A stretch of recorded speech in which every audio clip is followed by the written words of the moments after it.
In today's video, I want to talk about how to build an ROIC tree. I also want to explain the difference between an ROIC tree and a KPI tree. Both of them are trees.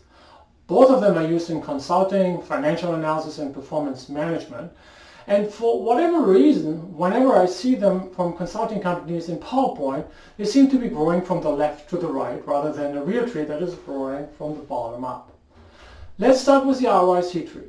The ROIC tree connects financial metrics, the metric of ROIC, with its operational drivers.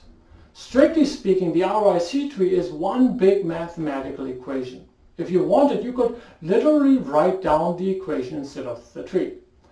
In addition to ROIC trees, we oftentimes talk about KPI trees. Here, KPI stands for Key Performance Indicators. KPI trees are really generalized forms of ROIC trees. They just have a different root. They have a key performance indicator as a root. But we can build a similar KPI tree, just like the ROIC tree, for other metrics. Let me give you an example. For example, this KPI tree shows the revenue we generate out of the operating room of a hospital every day. For hospitals, OR revenues is a big, important financial KPI.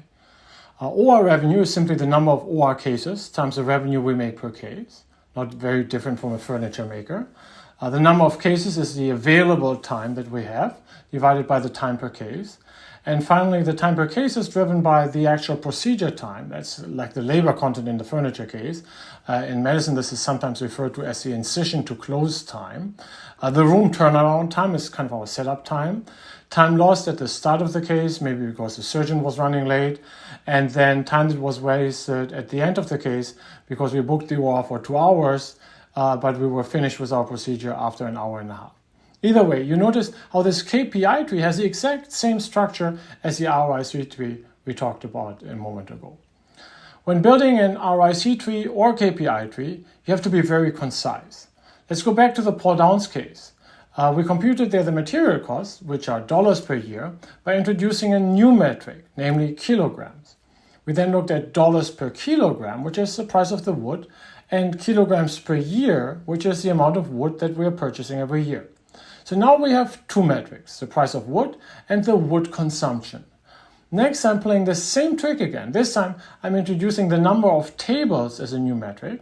Kilograms per year can be expressed in kilograms per table and tables per year. One is the amount of wood per table, the other one is the production volume of tables per year. The technical term of what I'm doing here is a Macy decomposition. I'm breaking up the overall variable dollars per year into the drivers dollars per kilogram and kilograms per year. Macy stands for mutually exclusive and collectively or sometimes completely exhaustive. Mutually exclusive and collectively or completely exhaustive. In our example, the decomposition, the breaking up was mutually exclusive, meaning that the price of wood and the kilograms per year are two totally different drivers of the dollars per year. They're collectively exhausted as those two together cover everything. There's no other third variable that I might have missed. To understand the logic behind Macy, I find it useful to look at mathematical ratios. Material cost per year can be written as dollars per year. Dollars per year is then dollars per kilogram times kilograms per year. This is just basic math. Kilogram cancels out and I'm back to where I started. Next, I can write dollars per kilogram times kilograms per table times tables per year. I'm again introducing a new term, in this case table. It cancels out, but I'm now taking two ratios into three ratios. Again, nothing changed. All the things cancel out and the equation is still what it was at the beginning, dollars per year. Finally, let me write dollars per kilogram times kilograms not scrapped times kilograms not scrapped divided by table times tables per year. Now the first ratio is the wood price. The second ratio is really driven by the scrap rate. The third ratio captures the weight of the table, which is determined really by its design. And the fourth product is simply how many tables I'm building per year. So trio ratios both have the same logic. But again, now why am I doing this in the first place? Why do I take a simple ratio like dollars per year and turn it into four ratios? Then our math teacher always tells us to make things simple. The logic is this: by breaking up one big thing into many small things, I can do a much more concise, I can do a better diagnostic. It's like an X-ray machine, really, that lets me peek inside the black box. Let me give you another example. I used to be a pretty decent marathon runner. What do you care about as a runner? Well, of course, you care about your speed, which is meters per second. Now, you look at a runner and you want to figure out, like, why is he or she not running faster? Meters per second tells you the speed, but nothing else really. In the spirit of Macy, we need to introduce an additional measure. So let's introduce a number of steps. I can write meters per second as meters per step times steps per second. What do these two ratios mean? Well, meters per step is really my stride length, and steps per second is my cadence, how quickly I'm turning over my legs, my feet. Now, what's the benefit of this? Now I can see if my runner is slower than the competition because the steps are too short or the foot cadence of the runner is too slow. As a coach, this gives me additional insights really, which hopefully I can take corrective actions in the trainings plan. Now don't get me wrong, the runner still needs to practice and log in his or her miles, but as a coach I can now really focus and design the practice where we're going to get the biggest improvement potential. That is the power of Macy.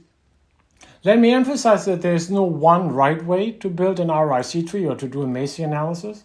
Just like there are many ways in which you can rewrite a mathematical equation, there are many ways that you can come up with ROIC trees, all of which might be equivalent. Let me articulate 3 properties that I would like to see in an ROIC or in a KPI tree. First, I want the tree to be specific, meaning it has to be specific to the operation we study. Every operation gets its own KPI tree. Recall how we had to factor in the way that these carpenters work.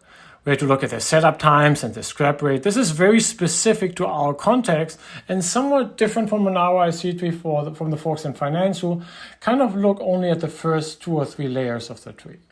Second, the variables in the tree should be measurable.